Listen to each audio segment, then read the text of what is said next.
the golden glow of a mansion's driveway, the engines of multiple Dodge Hellcats roared in unison, a thunderous chorus of wealth, power, and pride. Bill Omar Carrasquillo, better known online as Omi in a Hellcat, stood beside them, smiling into the lens. His YouTube channel had made him one of the internet's flashiest self-made millionaires. Every video showcased another car, another property, another proof that hard work and hustle could pay off. To his fans, he was living the American dream. To federal agents, he was a ticking time bomb built on fraud, piracy, and lies. Omar's rise was fast, spectacular, and deeply American. Growing up in North Philadelphia, he faced poverty and instability. His father was a drug dealer, his mother a victim of addiction. Omar's childhood was a revolving door of hardship and survival. By his teens, he was already hustling to make ends meet, selling mixtapes, running small ventures, and learning how to stretch every dollar.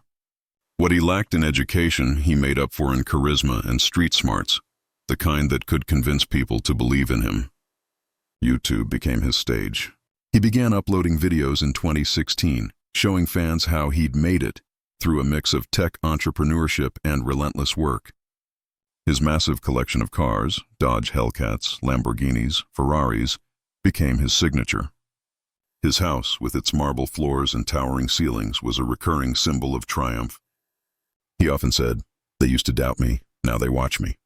Millions did. But behind the lens, the source of Omar's fortune was murkier than anyone realized. Years before his fame, he had quietly founded a company called Gears TV Reloaded. The business claimed to offer affordable access to television channels, thousands of them, including premium cable and pay-per-view networks, all for a fraction of the price of major providers. To his customers, it was an irresistible deal. To authorities, it was massive digital theft. What Gears TV actually did was intercept legitimate cable and satellite signals, then restream them illegally to paying subscribers. It was, in effect, a modern version of cable piracy, a scheme generating tens of millions in revenue. Omar, alongside a small group of partners, had built a digital empire that operated in the shadows of copyright law. He accepted payments, rerouted them through shell companies, and presented everything online as just another tech startup. His customers believed it was legitimate. Many even thanked him for beating the system. By 2019, Omar's empire was too big to ignore. Federal agencies, including the FBI and IRS, had begun quietly monitoring his activities. His flashy videos, showing piles of cash and endless cars, only drew more attention. To investigators, it was the ultimate irony, a man publicly broadcasting the spoils of a federal crime to millions of viewers. Then came the morning of November 19, 2019.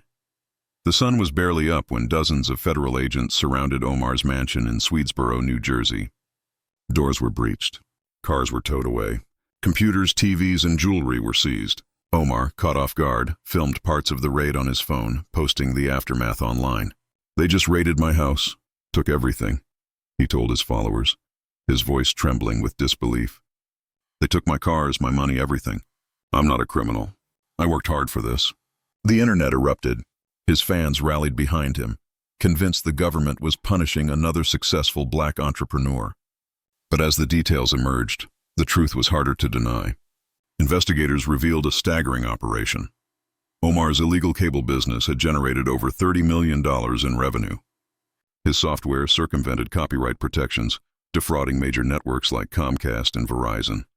The profits were laundered through various bank accounts, disguised as legitimate tech income. When the indictment was unsealed, it listed over 62 charges, including conspiracy, wire fraud, money laundering, and tax evasion. The flashy millionaire image began to crumble. Omar tried to maintain his innocence publicly, claiming he didn't realize his business model was illegal. But the emails, server records, and money trails told a different story. For years, Omar had failed to pay federal income taxes. He lived lavishly while reporting almost nothing to the IRS. Investigators estimated he owed over $15 million in unpaid taxes alone. His empire wasn't just illegal, it was meticulously engineered to look clean. But digital footprints are hard to erase. In 2022, after multiple delays and plea negotiations, Omar stood before a federal judge in Philadelphia. The courtroom was silent as he addressed the court, not as Omi in a Hellcat, the internet celebrity, but as a man confronting the weight of his choices. "I was wrong," he admitted. "I made mistakes and I take full responsibility." He pled guilty to multiple counts of conspiracy, copyright infringement, and tax evasion.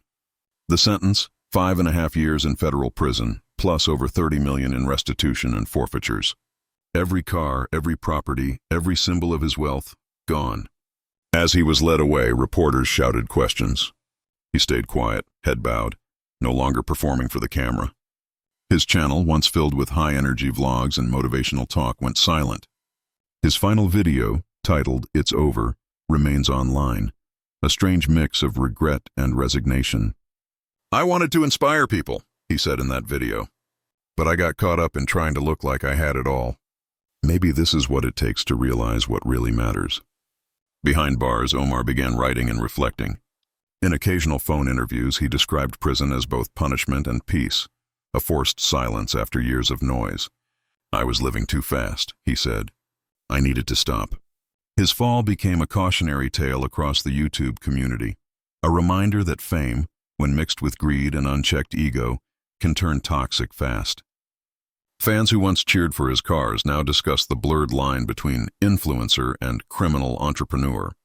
His story embodied a new kind of modern crime, one born in the digital age, powered by attention, and destroyed by the same spotlight that made it possible. Today, Omi and a Hellcat's empire exists only in screenshots and memories. His cars are gone, his mansion sold off, his name marked by scandal. Yet in the strange economy of the internet, even infamy has value. His downfall videos continue to rack up views, each click a quiet reminder of how far he fell and how fast. In the end, the story of Omi and a Hellcat isn't just about crime or punishment.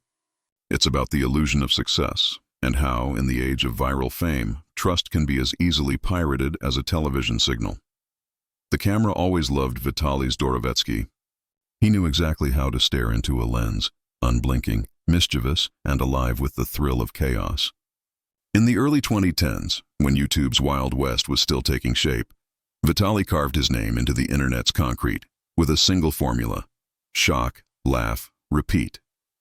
His pranks weren't just outrageous. They were dangerous, unpredictable, and often deeply human. He made millions laugh and gasp, and for a while, it seemed like he could do no wrong. Until one day, the same instinct that made him famous began to destroy everything he'd built. Vitaly's story began far from the world of luxury cars and viral fame. Born in Murmansk, Russia in 1992, his childhood was a blur of poverty and constant movement.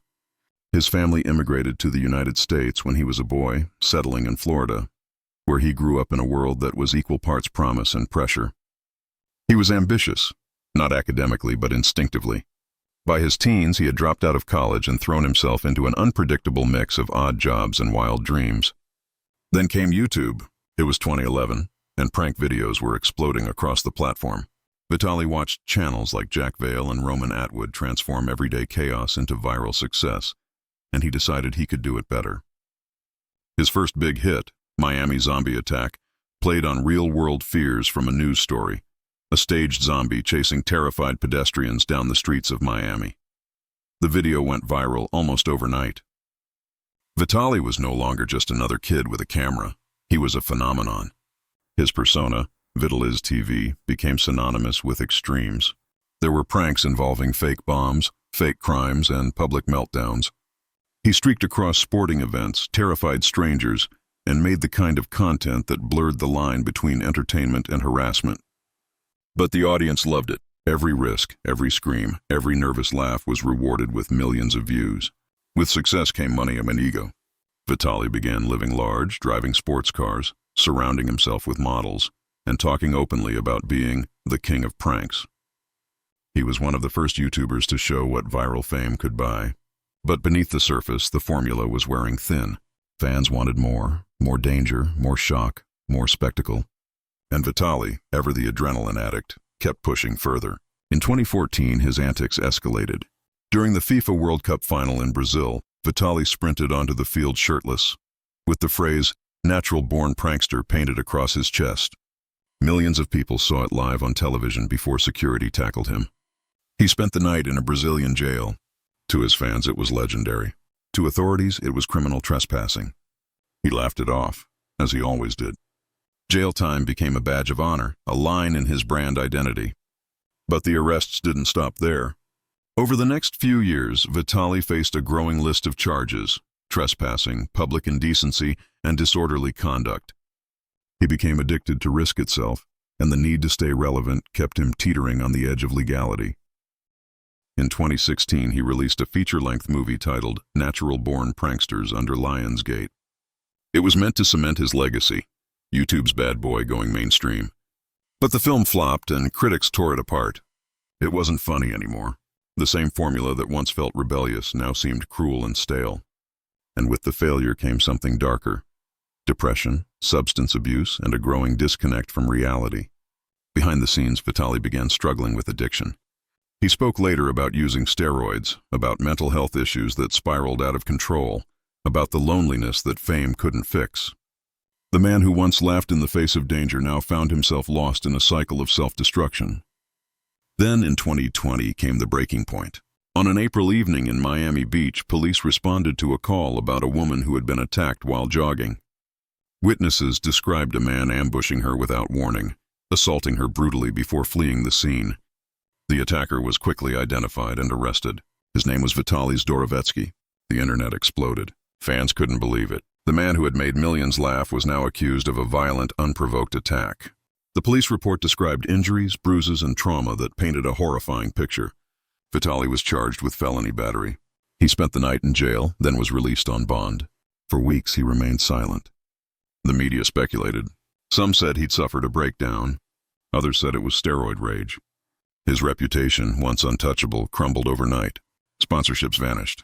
YouTube demonetized his content. Even fellow creators distanced themselves. Vitaly's empire of laughter had turned into a ghost town of outrage. When he finally spoke, it was through a short, emotional video. "I made a terrible mistake. I'm getting help. I'm not proud of what I did." He entered rehab shortly after, admitting to years of drug abuse, depression, and an inability to separate his online persona from his real self. "I became addicted to being crazy," he said. "I thought I had to outdo myself every time. I didn't realize I was destroying myself and hurting others." The case took months to resolve. The victim eventually recovered physically, but the emotional scars remained. Vitaly's plea deal resulted in probation and mandatory counseling. He avoided prison, but his image never recovered. His audience had moved on. In 2021, he attempted a comeback. His videos were quieter, more controlled. Travel vlogs, fitness content, attempts to show a calmer side. But the comments told a different story. "We can't forget what you did. You ruined everything. This isn't funny anymore." For once, Vitaly seemed humbled by the weight of his own history. He now lives mostly out of the spotlight, occasionally posting to a much smaller audience. His old videos still circulate, relics of a time when internet fame had no brakes, when chaos was currency. But for many, they're hard to watch. Every laugh now carries an echo, the memory of how easily entertainment can become exploitation. Vitaly's downfall wasn't a single moment. It was a slow erosion. Each stunt chipped away at his sense of boundaries until there were none left. The man who once ruled YouTube with fearlessness had become the very cautionary tale he used to mock, a living example of what happens when you mistake attention for validation and shock value for purpose. He often says now, in interviews and posts, that he's trying to become a better person. Maybe he is. Maybe that's the quiet ending to a story that began too loud. But one truth remains. The same platform that made him untouchable also made his fall inevitable. For years, Vitaly's motto was, "Do it for the views." In the end, those views cost him everything. In Vietnam's bustling online world, where every gesture, dance, and smile can turn a person into a national sensation overnight, one name once stood above the rest: Khá Bảnh. His real name was Ngoba Kha, a boy from a small town in Bac Ninh who rose from poverty and street fights to become a YouTube phenomenon. His videos were part swagger, part chaos, and entirely addictive. He embodied rebellion. Tattoos, slicked hair, flashy clothes, wild dancing. He was everything young people were told not to be. And yet millions followed him. But Khá Bành's fame came with a shadow that was growing faster than his subscriber count. A shadow made of gambling, crime, and a dangerous illusion of invincibility. By the time his YouTube channel hit 2 million subscribers, The man behind the swagger had already lost control of his own creation. Khá was born in 1993 in the quiet countryside of Tamson, Bac Ninh province. His childhood was steeped in hardship. His father passed away early, and his mother struggled to raise him and his siblings. School wasn't for him. He dropped out after grade 7 and drifted between jobs: construction, labor, delivery work. But he carried a charm that made him magnetic. People listened when he spoke. He made others laugh. And in the social media age, that charisma was enough to build an empire. He started uploading short videos on Facebook, mostly of himself dancing in the street, joking with friends, or giving advice to his fans, always with that strange mix of arrogance and sincerity. He called himself Anh Sa Hoi, a social brother, a man of the streets. Soon his clips went viral across Vietnam. Teenagers mimicked his hairstyle, his slang, his peculiar dance moves known as Khá Bảnh style. By 2018, he had shifted to YouTube, where his channel exploded. He wasn't producing traditional entertainment. His content was raw and unfiltered, filled with cigarette smoke, laughter, and casual references to violence, gambling, and loyalty. For many young viewers, he was the face of rebellion, someone who defied authority and lived freely. For older generations and authorities, he was a symbol of moral decay. Khá didn't care. He reveled in controversy. He boasted about his past stints in jail, wore flashy gold chains, and talked about honor among brothers. He filmed himself handing out money to poor villagers, preaching loyalty to friends, and insulting those who sold out. He became both loved and despised, an anti-hero in a country that values humility and discipline. But behind the YouTube fame, the reality was darker. Khá had been involved in illegal gambling rings, a widespread underground network that thrived on betting and extortion. He wasn't just a participant. He helped organize and profit from it. Police surveillance of online gambling operations began revealing connections that led straight to his name. At the same time, rumors spread that he was engaged in loan sharking, lending money at exorbitant rates and using threats to collect debts. He didn't hide much of it. In fact, he flaunted it. His YouTube income, combined with his gambling profits, funded an extravagant lifestyle: designer clothes, motorbikes, nights of drinking, and an ever-expanding circle of followers who treated him like a folk hero. He began to believe his own myth, that he was untouchable. Then, in April 2019, that illusion shattered. In the early morning hours, police raided Khá's home in Bac Ninh. They found evidence of online gambling operations, financial records, and illegal profits. Videos soon surfaced of the arrest, Khá in handcuffs, surrounded by officers, still trying to smile at the cameras. He was charged with organizing gambling and illegal money lending, crimes that carried severe penalties in Vietnam's strict legal system. The public reaction was explosive. Fans gathered outside police stations, crying and shouting his name. Others online mocked him, calling his downfall inevitable. Newspapers labeled him a dangerous influence on Vietnamese youth. But in the chaos of opinions, one truth became clear. Khá Bảnh wasn't just an internet celebrity. He was a mirror reflecting a generation's fascination with fame, rebellion, and easy money. In November 2019, Khá stood before the People's Court of Bac Ninh. The trial was broadcast nationally, watched by millions. He looked smaller now, his hair still styled but his face pale, his bravado muted. When the judge listed his charges, he smiled nervously, as if still trying to charm his way out of trouble. But the verdict was uncompromising: 10 years and 6 months in prison. As the sentence was read, the courtroom fell silent. His mother wept quietly. Khá nodded, smiled again, and told reporters, "I'll accept this. I made mistakes. I just wanted to live freely." His YouTube channel, once one of Vietnam's most popular, was terminated days later. His videos vanished. The dance clips that had made millions laugh became forbidden symbols, reminders of a culture war between the old and the new Vietnam. Inside prison, Khá's fame didn't entirely die. Letters from fans poured in, some pleading for his release, others calling him an inspiration who lost his way. The government used his case as a warning, a public example of what happens when fame turns into influence that challenges authority. Schools and newspapers held discussions about the dangers of online idolization. Parents pointed to him as the cautionary tale of internet illusion. Years later, occasional photos of Khá surfaced, in prison uniform, thinner, quieter, still managing a half smile. He was reportedly on good behavior, working, reflecting. In one rare interview, he said, "I was too young and proud. I thought being famous meant being powerful. I forgot what real respect means." Outside the walls, his legacy lingers like an echo. His slang still circulates, his dances resurface in TikTok parodies, and his name remains shorthand for a specific kind of fame: raw, rebellious, and self-destructive. The story of Khá Bảnh isn't just about one man's fall. It's about how digital fame, when mixed with street culture and unchecked influence, can spin dangerously out of control. His rise showed how fast the internet could turn a poor boy into a national star. His fall showed how quickly it could take everything away. When asked what he missed most about the outside world, he reportedly said, "I miss my mother's cooking and the sound of my friends laughing." For a man who once defined freedom as defiance, that was perhaps the first honest sentence he ever spoke. Khá Bành's life is now frozen in contrast: the boy who wanted to dance his way out of poverty and the man who danced straight into prison. His story remains a haunting symbol of the double-edged sword of online fame, how it lifts, blinds, and finally breaks those who mistake attention for purpose.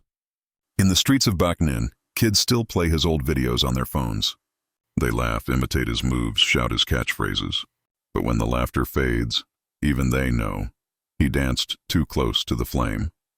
It started like so many stories do in the digital age: a message from a famous face, a moment of flattery, a spark of connection that felt impossibly real. For countless teenagers around the world, it seemed like a dream come true. A popular YouTuber, someone they admired, was talking to them privately. His words were kind, disarming, personal. His profile pictures matched the real videos. His voice notes sounded genuine. The trust came quickly, and once he had it, he turned it into a weapon. The man behind that mask wasn't a YouTuber at all. He was Zain Ul Abideen Rasheed, a 27-year-old from Australia. Quiet, seemingly ordinary, with no fame of his own. But behind a keyboard, he became someone else entirely. Using fake profiles of popular teenage YouTubers, he built a dark network that stretched across continents, one that preyed on admiration, innocence, and fear. By the time police finally stopped him, his crimes had reached victims in over a dozen countries. Rasheed's deception began years earlier, in the shadows of the internet's growing influencer culture. Young fans, often minors, were easy targets for manipulation. Many idolized content creators, gamers, vloggers, musicians, and would do anything for their attention. Rasheed learned how to mimic them with chilling precision. He collected photos, videos, and voice clips from real YouTubers, then crafted fake accounts on platforms like Instagram, Snapchat, and Discord. The identities he stole included those of teenage creators with millions of subscribers. He would message fans directly. "Hey, I saw your comment on my video. You're so sweet." The tone was friendly, trusting. Gradually, the conversations turned personal, then intimate. He'd ask for private photos, promising secrecy, love, or inclusion in exclusive creator chats. When victims hesitated, he'd charm them. When they complied, he'd threaten them. The switch from affection to coercion was instant and terrifying. He would say things like, "If you tell anyone, I'll leak these pictures. I'll ruin you." And he didn't stop at one victim. He kept detailed files, folders of images, conversations, and threats. He used the material to blackmail victims into sending more. Many were between 13 and 17 years old. His crimes escalated quietly for years. The online world is vast, and the victims were scattered across continents: the United States, the United Kingdom, Canada, New Zealand, India, and beyond. Some thought they were the only ones. Others tried to report him, but were dismissed as victims of simple catfishing. The impersonations were too convincing. Meanwhile, Rasheed lived a double life in Australia, a polite, soft-spoken man who seemed harmless to neighbors. But behind closed doors, he spent hours every night maintaining dozens of fake identities, juggling conversations, and expanding his reach. His devices contained hundreds of fake profiles, each crafted to mimic real influencers. The sophistication of his deception blurred the line between fantasy and criminal manipulation. His undoing began in 2021 when a teenage girl in the UK broke the silence. She told her parents she'd been blackmailed by someone pretending to be a YouTuber she followed. Her parents reported it to authorities, who traced the messages to an IP address in Australia. At first, it seemed like an isolated incident, but within weeks, more reports surfaced. Interpol was alerted. Patterns emerged. The same photos, same language, same threats. When Australian police launched a formal investigation, they were stunned by what they found. Rasheed's network was massive. His computer held more than 15,000 images and videos of victims. Investigators identified over 600 potential victims worldwide. Many were underage. The psychological harm was severe. Victims spoke of sleepless nights, anxiety, and lifelong trauma. The investigation revealed the terrifying efficiency of his methods. Rasheed didn't just impersonate creators. He used real fan interactions to stay believable. He studied the slang, humor, and posting schedules of the YouTubers he pretended to be. His messages were short, natural, and convincing. He understood how parasocial relationships worked, that feeling of intimacy fans develop with online creators, and he weaponized it. When police raided his home in Perth, they found rows of hard drives, SIM cards, and notebooks filled with victim details. One detective later said, "It wasn't just predation, it was systematic control." He knew what he was doing, and he knew how to make people feel trapped. The arrest made international headlines in 2022, but the full scope of his crimes didn't emerge until trial. The courtroom was filled with silence as prosecutors described the manipulation, the way he preyed on loneliness and trust, how he targeted children who just wanted connection. Parents of victims described the toll: depression, panic attacks, suicide attempts. Rasheed pled guilty to multiple counts of sexual extortion, child exploitation, identity theft, and possession of child abuse material. During sentencing, the judge called his actions calculated and cruel. The words echoed through the courtroom as the sentence was read. 17 years in prison, one of the harshest penalties ever given in Australia for online sexual extortion. The case became a wake-up call for parents, law enforcement, and tech companies alike. Platforms like YouTube and Instagram launched new safety measures, flagging impersonation accounts and tightening reporting systems. But the emotional damage was already done. For many victims, justice came with mixed feelings. Some said they still couldn't bring themselves to trust people online. One victim, speaking anonymously, said, "He took my confidence, my trust, and my childhood. I still see his messages in my nightmares." Even in prison, Rasheed reportedly struggled to comprehend the magnitude of his crimes. He told investigators he didn't think it would go that far, that it was just online. But to his victims, it was real. A violation that lived in their minds long after the screens went dark. The story of Zain Ul Abideen Rasheed is a chilling reminder that in the digital world, identity can be both weapon and disguise. He never brandished a gun or broke into a home, yet his crimes left invisible scars deeper than any physical wound. His victims lived in fear of exposure, shame, and disbelief. The power he wielded came not from fame, but from pretending to have it. In many ways, he was the mirror image of the world he exploited, a man obsessed with the illusion of being seen. He didn't want attention in his own name. He wanted to live behind someone else's. And in that anonymity, he found both his freedom and his downfall. In the quiet of his cell, there are no screens, no fake profiles, no admiring fans. Just silence, the kind that exposes the hollow space where his false fame once lived. When the judge closed the case, she said something that still lingers in headlines and documentaries. Fame can be faked. Trust can be stolen. But the damage it causes is real and it lasts forever. And for those hundreds of victims who once believed they were chatting with their favorite YouTuber, that truth will never fade.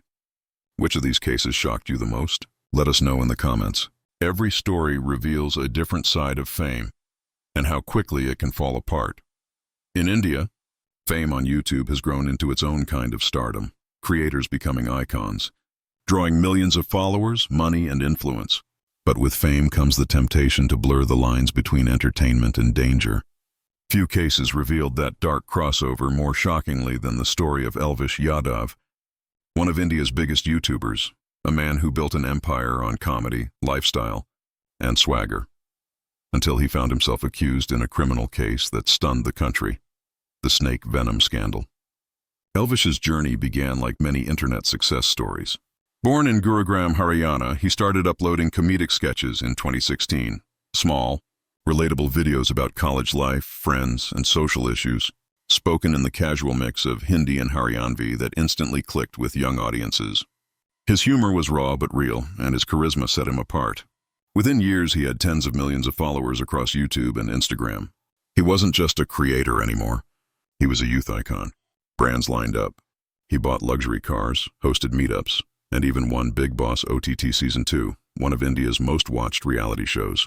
His fan base treated him like a rock star, but behind the polished videos and celebrity parties, a different story was unfolding, one that mixed YouTube fame with the shadows of India's criminal underworld.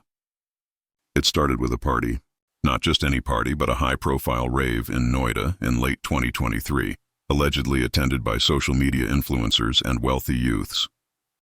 The party's allure wasn't only music and luxury, it had something darker: snake venom. Snake venom in this context wasn't used for harm, but as a bizarre new high. Wealthy circles had reportedly begun using diluted venom as an exotic drug. Dangerous, illegal, and nearly impossible to trace. Rumors swirled of parties where live cobras were displayed as status symbols, their handlers extracting venom in secret. On November 2, 2023, police in Noida received a tip about one such party. An NGO working with animal protection groups had reported that live snakes were being used for entertainment and possibly for drug use. Acting on the information, a joint operation by Noida Police and the Forest Department raided the location. What they found was shocking: 9 snakes, including cobras, hidden in boxes. Several vials containing liquid were seized, later confirmed as snake venom. The handler arrested on the spot was a man named Rahul, a known associate of local gang members. During interrogation, Rahul claimed he had been supplying venom for private events, and that one of his clients was none other than Elvish Yadav. The statement exploded across the media. Within hours, Elvish Yadav's snake venom case was trending on every Indian social platform. The idea that one of India's biggest YouTubers could be linked to something so bizarre and criminal was unthinkable. Elvish denied it all immediately. He went live on Instagram, visibly angry. "These are fake allegations. I don't even know these people. My name is being dragged for views." His fans flooded comment sections with support. But the investigation deepened. The police traced WhatsApp chats between the handler and individuals allegedly linked to Elvish's circle. There were voice notes, videos, and even event invitations. Forensic teams examined the seized venom samples, identifying them as authentic cobra venom, one of the most lethal substances on Earth.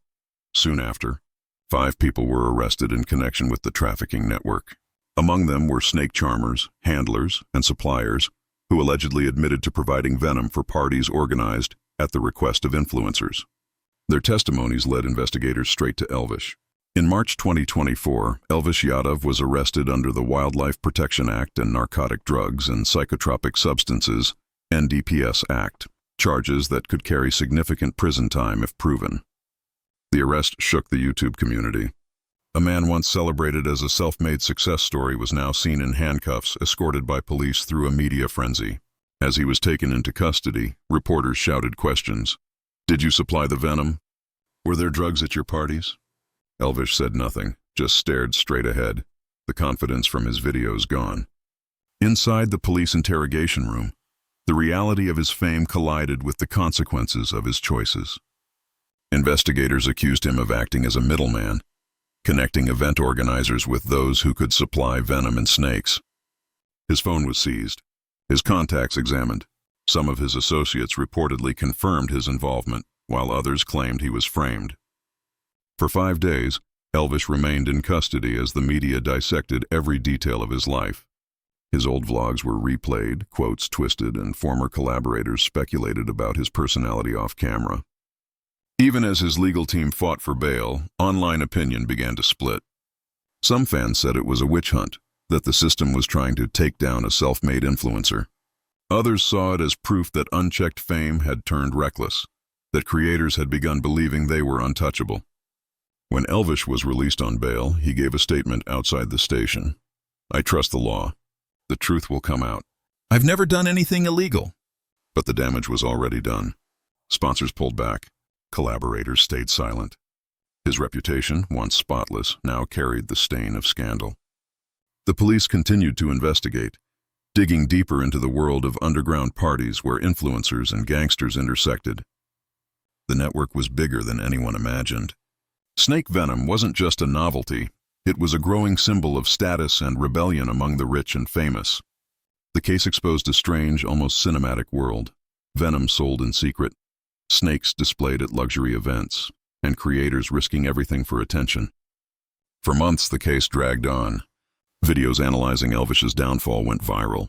Commentators debated whether the charges were exaggerated or if his fame had shielded him from deeper accountability. In interviews, Elvish tried to move on, uploading vlogs, maintaining appearances, even returning to music videos. But the shadow of the case lingered. The public perception had shifted. The man once seen as a voice of the youth was now a symbol of how quickly fame could turn toxic. His rise had been meteoric, but so was his fall. From luxury cars and celebrity parties to mugshots and bail hearings. Behind the headlines, investigators revealed that the case had far-reaching consequences for wildlife trafficking enforcement. The rescue of the snakes, several of which were endangered species, led to stricter monitoring of animal permits and handling laws across India. What began as a bizarre celebrity scandal ended up exposing a hidden industry built on cruelty and greed. As of 2025, Elvish Yadav continues to deny wrongdoing. The court case remains ongoing, and no final verdict has been reached. But even without conviction, the court of public opinion has delivered its own judgment. In a world where followers equate to power, Elvish's story serves as a reminder of what happens when fame crosses into arrogance, when creators forget that the same audience that builds them can also destroy them. The irony is haunting. A man who once entertained millions by pretending to live freely online ended up trapped by the very fame he created. In one of his old vlogs, years before the scandal, he joked, "Mujhe lagta hai main hamesha upar hi rahunga. I think I'll always stay on top." But when the headlines hit, the cameras turned off, and the courtroom doors closed behind him. He discovered the truth so many before him have learned too late. Fame can lift you fast, but when it falls, it doesn't break evenly. In the early days of YouTube family vlogging, Micah and James Stauffer represented everything the platform wanted to be. Their videos were warm, domestic, and deeply personal, filled with laughter, children's birthdays, and cozy morning routines. Micah, a soft-spoken mother with a gift for storytelling, built a loyal audience who adored watching her family grow. For years, the Stauffers' channel was a sanctuary of positivity. But in 2020, it became the site of one of the most disturbing controversies in YouTube's history. A story of love, exploitation, and betrayal that blurred the line between parenting and profit. It began innocently enough. Micah Stauffer was a lifestyle YouTuber from Ohio who started her channel in 2014. She filmed everything: fitness routines, motherhood advice, DIY home decor. Her husband, James, occasionally appeared, and together they presented the image of a perfect modern Christian family. In 2017, they decided to expand their family through adoption. But it wasn't just a private decision. Micah documented every step for her YouTube audience, from choosing a country to signing papers, from emotional monologues about faith to tearful updates about the challenges ahead. Her viewers followed along faithfully as the couple traveled to China to meet their new son, a little boy named Huxley. Huxley had special needs. He was diagnosed with autism and a brain cyst, but Micah described him as a gift from God. The video of their first meeting in China went viral, bringing in millions of views. Sponsors noticed. Brand deals poured in. The Stauffers' story, a picture-perfect American couple rescuing an orphaned child, became YouTube gold. For the next few years, Huxley was the centerpiece of the channel. He appeared in vlogs about family life, adoption updates, and product promotions. His face was in thumbnails, his milestones were shared with millions, and his name became inseparable from the family's brand. Each video racked up hundreds of thousands of views, bringing in both ad revenue and sponsorship income. But beneath the smiles and carefully edited moments, something was deeply wrong. As Huxley grew, viewers began noticing changes. He was sometimes absent from videos or edited out of family photos. Micah would post vague updates about struggles and hard days. She hinted at behavioral issues, saying that parenting a child with autism was more challenging than she'd imagined. Fans grew concerned, not because of the difficulties, but because the couple's tone had shifted. What began as a story of love and patience was turning into one of frustration and withdrawal. Then, in May 2020, Micah uploaded a video titled "An Update from Our Family." She sat beside her husband on the couch, eyes red from crying. "We've made the hardest decision of our lives," she said softly. "Huxley is no longer in our home. He's been rehomed with another family who can better meet his needs. The internet erupted. People were stunned, not only that they had given away their adopted son, but that they had chosen to make it a public announcement. It wasn't the way she said it. It was what she said. Rehomed sounded like something you'd say about a pet, not a child. The couple explained that Huxley's needs had become too much for them to handle, that specialists had advised a new environment, and that they had done what's best for him. But for millions of viewers who had watched the boy grow up, it felt like betrayal. The backlash was immediate and brutal. Comment sections filled with outrage. People accused the Stauffers of exploiting Huxley for views and then discarding him when the cameras stopped rolling. Advocacy groups spoke out about how children with disabilities were often treated as burdens, especially in international adoptions. Even fellow YouTubers, many of whom had once supported Micah, turned against her. As the story spread, more disturbing details emerged. Court documents revealed that Micah and James had received sponsorship deals and brand collaborations tied directly to their adoption journey, monetizing each update and milestone. Former friends claimed that Micah had been warned about Huxley's condition before adoption, but had still chosen to proceed, reportedly saying she wanted a story to share. The public outrage became a full-blown scandal.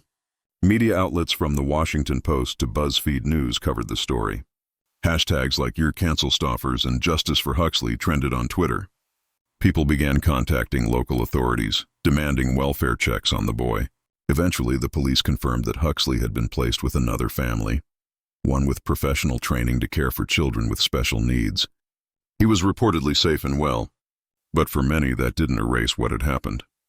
The idea that a child's life had been turned into a monetized storyline, only to end in abandonment, felt inhuman. In the days that followed, sponsors dropped the couple. Companies like Playtex Baby, Fabletix, and Big Lots severed all partnerships. YouTube disabled monetization on Micah's videos and removed her from the platform's preferred creator programs. Her Instagram account, once filled with bright photos of motherhood, was flooded with angry comments until she shut it down completely. Micah released one more statement. "We didn't give up on him. We made the best decision for his future." But by then, the world had stopped listening. The Stauffers' fall was more than just another YouTube controversy. It forced the internet to confront an uncomfortable truth, that family vlogging had become an industry where children, often too young to understand, were being turned into content. Huxley's story wasn't an isolated case. It was the inevitable result of a system where human lives were commodified for clicks. Over time, investigations into YouTube's child exploitation concerns grew louder.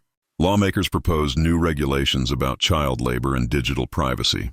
Several major YouTubers began removing their children from videos altogether, acknowledging that the Stauffer case had changed everything. Micah and James withdrew from public life. Their channels went dormant. They reportedly moved to a new town, avoiding interviews and public appearances. But their names remain infamous in online history. Not because of the life they shared, but because of the life they abandoned. As for Huxley, his new family chose to remain anonymous, protecting him from the spotlight that had once consumed his childhood. Advocates say he's thriving, away from cameras, away from pressure, and away from the world that once used his story for entertainment. Years later, when people look back on the Stauffer case, they see more than just a scandal. They see a mirror, reflecting how quickly love can become performance when an audience is watching, how compassion can be edited into content, and how a child's innocence can be turned into a product. Micah once said in an early vlog, holding Huxley in her arms, "We are so lucky to have him. He's part of our story forever." She was right, but not in the way she meant. Because now, the story of Huxley Stauffer will forever stand as one of YouTube's darkest cautionary tales, a reminder that behind every smiling thumbnail, there can be a silence too heavy to film. In the chaotic world of YouTube, there are creators who chase trends, and then there are those who chase infamy. For Jason Ethier, better known as JayStation, the two were the same thing. He wasn't interested in making people laugh or think. He wanted to make them gasp. From haunted Ouija board sessions to fake celebrity death calls, his entire channel thrived on shock. But JayStation's hunger for attention didn't just break YouTube's rules, it nearly broke the law. And when his lies caught up with him, they exposed one of the darkest obsessions of online fame, the belief that anything is justified if it gets views. JayStation began his YouTube journey like thousands of others, broke, ambitious, and determined to make it big. In 2015, he was just another guy filming prank videos in Ottawa, Canada. His early content, pretending to steal from stores, faking arrests, barely got attention. But Jay had a knack for reading the algorithm. He noticed that fear sold. Ghost hunts, paranormal challenges, and 3 a.m. videos were exploding in popularity. So he reinvented himself as a paranormal entertainer, a man who would do what others were too scared to try. His new formula was simple. Pick a creepy premise, exaggerate it beyond belief, and react like his life depended on it. It worked. Videos like Do Not Call Mickey Mouse at 3 a.m. and Talking to the Ghost of Tupac using a Ouija board earned millions of views. Critics called it fake. Fans called it fun. Jay called it success. But the deeper he fell into the YouTube machine, the more desperate he became. His uploads grew stranger, riskier. He began breaking into abandoned buildings, filming fake police encounters, and provoking outrage to stay relevant. Then, in 2016, his obsession crossed a line that even YouTube couldn't ignore. That year, Jason Ethier was arrested in Ottawa for trespassing while filming inside a restricted government building. He had planned to turn the stunt into a viral urban exploration video, sneaking into offices at night, pretending to uncover secrets. Instead, security found him mid-recording. He was charged, arrested, and later released on bail. The incident might have ended his career, but instead it became his brand. Jay leaned into the outlaw image. He bragged about being too real for YouTube, called himself uncensored, and doubled down on dangerous stunts.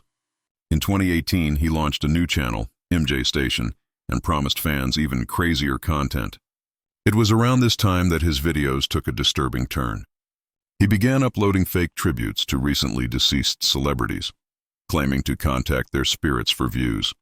When rapper Mac Miller died, Jay uploaded a 3 a.m. Ouija board challenge, claiming to speak to him from beyond the grave. The backlash was enormous. Fans, media, even other creators condemned him for exploiting real death for entertainment. But Jay didn't stop. Every wave of outrage only brought more clicks. He was untouchable, or so he thought. Then, in January 2020, JayStation uploaded a video that would end his career. With tears in his eyes, he told his audience that his girlfriend, Alexia Morano, had been killed by a drunk driver. "It doesn't feel real," he said, sobbing on camera. "She was everything to me." He followed up with multiple videos about her death, including one where he claimed to contact her spirit using a Ouija board. The internet mourned. Fans left thousands of condolence comments. Other YouTubers offered support. News outlets began to pick up the story, but something felt off.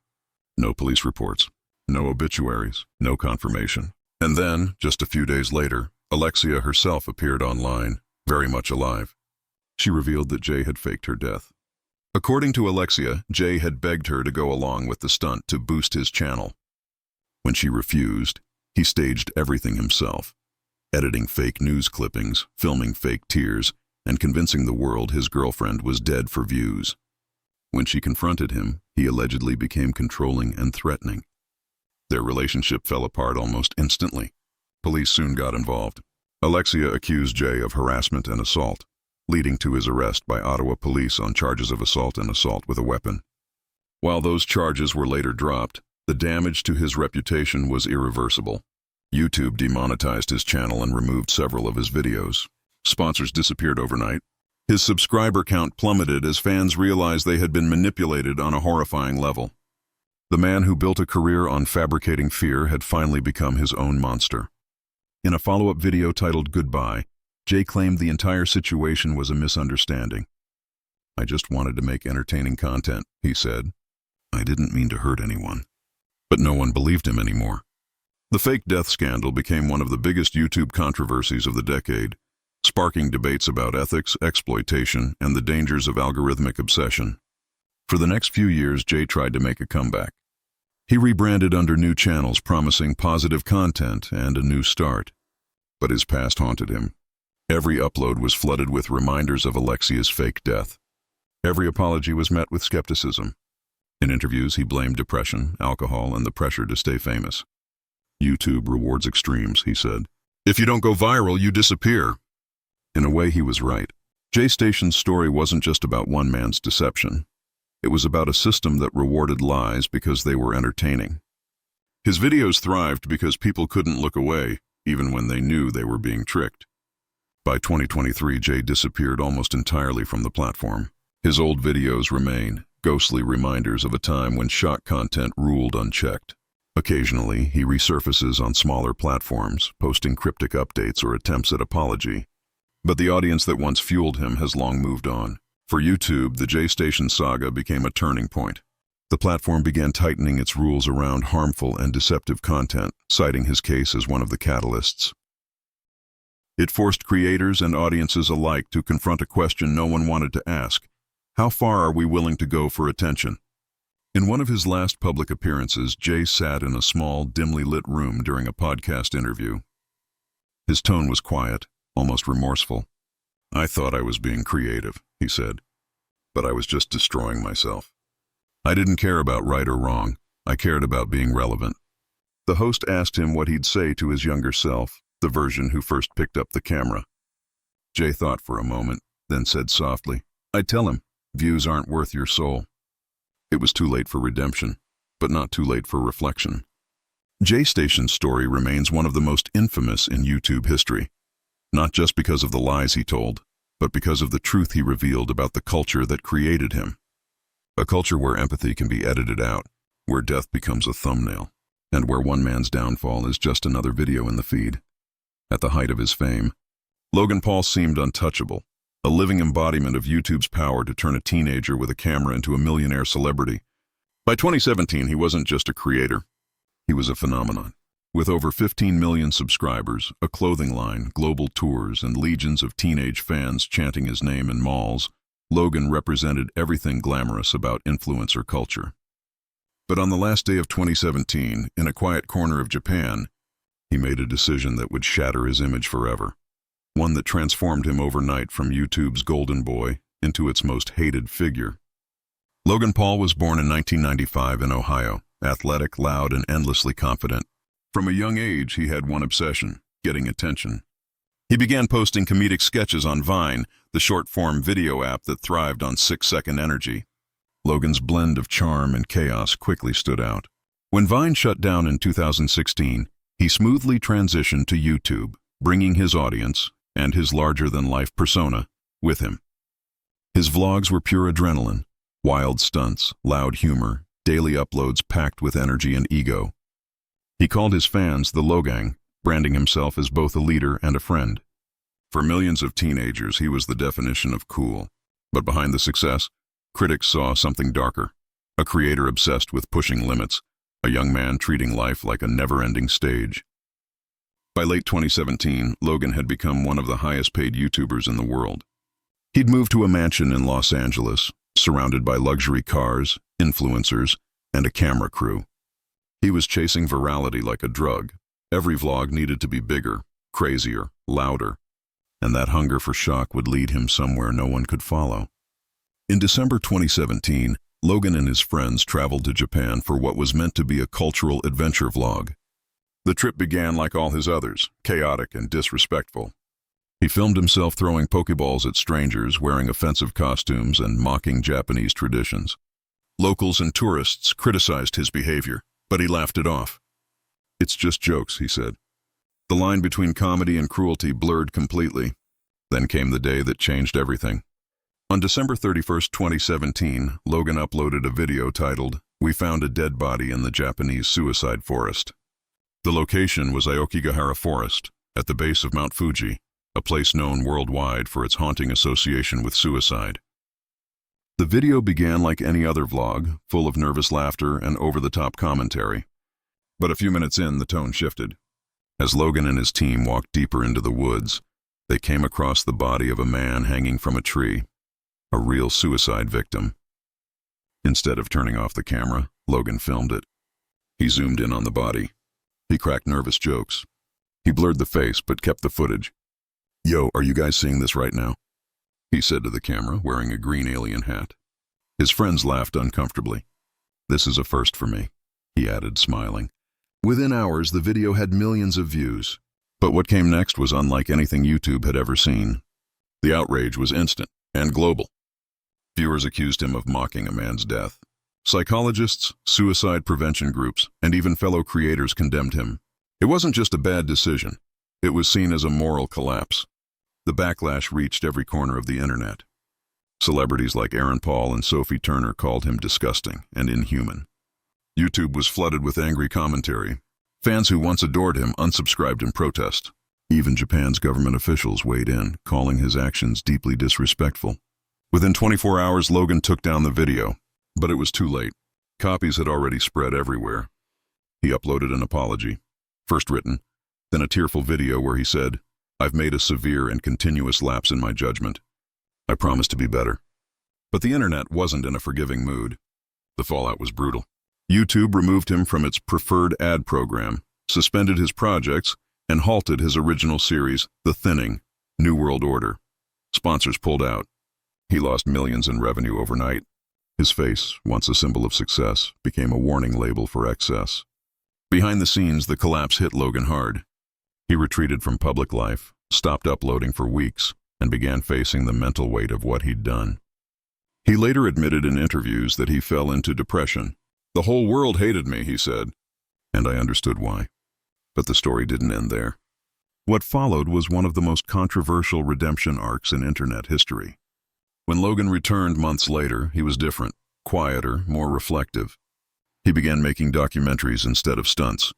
He met with suicide prevention experts, visited survivors, and donated to mental health organizations. Slowly, painfully, he began to rebuild. In 2019, he reinvented himself yet again, this time as a boxer. His matches against fellow YouTuber KSI became massive global events, bridging the worlds of social media and sports. It was spectacle, yes, but it was also strategy. Each fight rebranded Logan as more than a reckless vlogger, as a businessman, an athlete, a showman who had survived cancellation. By 2021, Logan had fought none other than Floyd Mayweather, one of the greatest boxers of all time. It was surreal. A man once despised for filming tragedy, now standing in a boxing ring watched by millions around the world. He even launched Prime, a hydration drink with KSI, which became a billion-dollar brand. To many, he had done the impossible, transformed infamy into empire. Yet, for all his success, the shadow of Aokigahara never disappeared. Every article, every profile, every podcast still referenced the forest. The footage may be gone, but the memory remains a stain that fame couldn't wash away. Logan has often spoken about the incident in recent years. In one interview, he said quietly, "I didn't understand what death really meant. I thought I was immortal, that views justified everything. That day taught me what it means to be human." There's a strange duality to his legacy. To some, he's a symbol of redemption, proof that people can change, that the internet's villains can evolve. To others, he's a reminder that some lines once crossed can never be uncrossed. Even now, the clip of Logan in that alien hat standing before the lifeless body of a stranger remains one of the most haunting images in YouTube history. It captures the emptiness behind viral fame, the moment when performance swallows empathy, when the need to be watched becomes stronger than the instinct to care. In the end, Logan Paul's story isn't just about one man's mistake. It's about the culture that made it possible. A digital world where emotion is currency and morality bends under the pressure of the algorithm.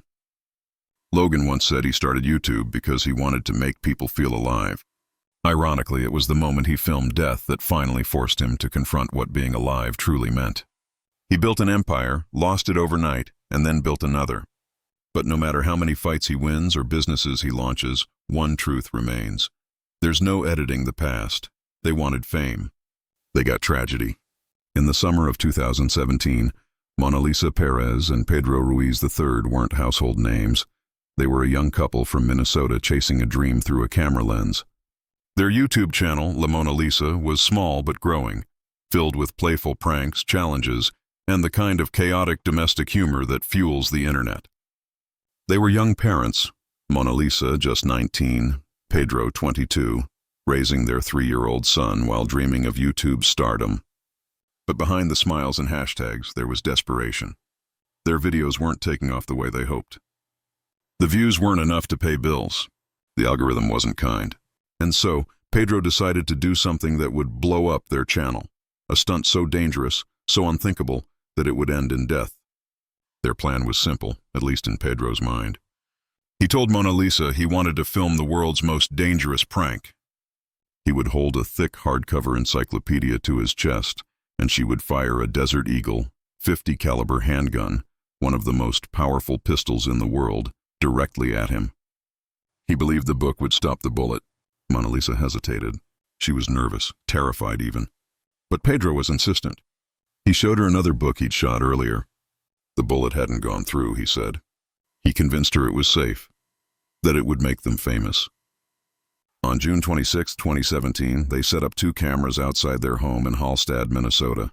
Neighbors watched from across the street, curious but unaware of what was about to happen. Pedro held the book against his chest. Monalisa stood barely a foot away, holding the gun. The cameras rolled. Their young son was inside the house. "Are you sure?" she asked one last time. He nodded. "Trust me," he said. "It's going to be fine." Then she pulled the trigger. The bullet tore through the book instantly, and into Pedro's heart. He fell to the ground before the cameras, dead within seconds. The stunt that was meant to make them famous had killed him on the spot. In the aftermath, panic erupted. Monalisa screamed for help. Neighbors called 911. Police arrived to find Pedro's body beside the book, its pages shredded by a hole clean through. The gun lay nearby, still warm. The officers could hardly believe what they were hearing. She told them it was supposed to be a prank, that Pedro had begged her to do it for the video. The footage confirmed everything. It was all planned, filmed, and meant to go viral. Within hours, Monalisa Perez, 19 years old and pregnant with their second child, was arrested and charged with second-degree manslaughter. The story hit the news and spread like wildfire. Across social media, disbelief turned into horror. YouTubers, fans, and families couldn't comprehend how something like this could happen, how the need for attention could push a young couple to risk life itself. But to those who followed their channel closely, the warning signs were there. Their content had grown increasingly desperate in tone. Pedro often talked about wanting to do something crazy to get more views. In one tweet just days before his death, Monalisa wrote, "Me and Pedro are probably going to shoot one of the most dangerous videos ever. His idea, not mine." It would be the last tweet before tragedy. The trial was brief but heartbreaking. Prosecutors didn't portray Monalisa as a cold-blooded killer. They described her as a victim of her own naivete, manipulated by a partner consumed by fame. Still, the law demanded accountability. A man was dead. A child had lost his father. Another was born without ever meeting him. The footage of the shooting was never released to the public. Investigators described it as deeply disturbing. It remains sealed, locked away in evidence storage, a grim relic of a generation's obsession with being seen. During her sentencing in 2018, Monalisa wept openly. She told the court, "It's all my fault because I was the one who pulled the trigger." Pedro's family, though devastated, supported her. His aunt spoke in court, saying, "We forgive you. This was an accident, a horrible one." Monalisa was sentenced to 180 days in jail and 10 years of probation. She was banned from owning firearms or profiting in any way from the incident. She served her time in 10-day increments each year so she could care for her children. Her YouTube channel vanished. The videos were deleted. The dream that once defined her life was gone. Today she lives quietly in Minnesota, far from the cameras that once consumed her. But the internet never forgets. Every few years the story resurfaces, a cautionary tale about how far people will go for clicks. It became a grim symbol of the influencer era, when the boundary between entertainment and danger vanished. Forensic experts later explained why the stunt could never have worked. A Desert Eagle's .50 caliber bullet is designed for maximum penetration. Even car doors and concrete walls can't stop it. A book, no matter how thick, stands no chance. Pedro hadn't done the physics. He'd done the math of fame instead, thinking views could fill the space that money, recognition, and meaning hadn't. In the days after his death, their fans left messages under their old videos. "You didn't have to prove anything. Fame wasn't worth this. Rest in peace, Pedro." For Monalisa, every frame of footage is a ghost. She said in one interview years later that she can still hear the sound of the gun, that moment echoing endlessly in her mind.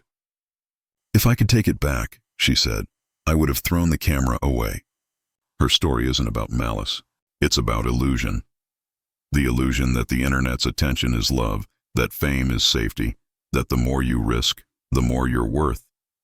It's about a world that rewards spectacle and punishes hesitation. When investigators replayed the footage privately, they noted one haunting detail. Just before she pulled the trigger, Monalisa took a deep breath. She didn't want to do it, but she did. Because in that moment she believed him, believed that the views, the subscribers, the fame would make it all okay. It didn't. In the end, all that was left was a ruined family, 2 orphan children, and a video that can never be shown. And in that silence, the silence between the shot and the scream, lies the truest sound of the internet's dark side, the echo of people dying to be seen. For more real-life crime stories that uncover the darkness behind the spotlight, subscribe and stay tuned for our next deep dive, because in this world, where trust ends, the crime begins.